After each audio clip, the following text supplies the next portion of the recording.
Well, this was never an obvious terrorist hit.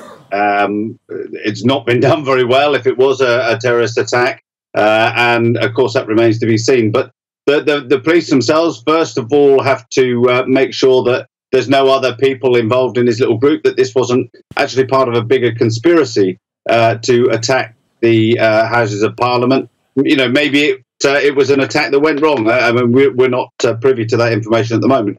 These are the things that the police will be wanting to do. They'll be looking at his history, who he's been talking to, what his actions and what his role was on the run-up to this attack. So lots of work for them to do, and that's why they need extra time to investigate basically his view, because terrorism is one of those offences which actually it's all about his mindset and what he intended to do and why he intended to do it.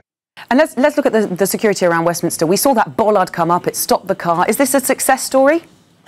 It's very much a success story for the security that's in place at the moment. The difficulty that you have, I was involved in placing a lot of this security around crowded places across the UK. We were doing it 15 years ago. The whole point of it is to try and keep vehicles, and in particular vehicle bombs, away from your key sites.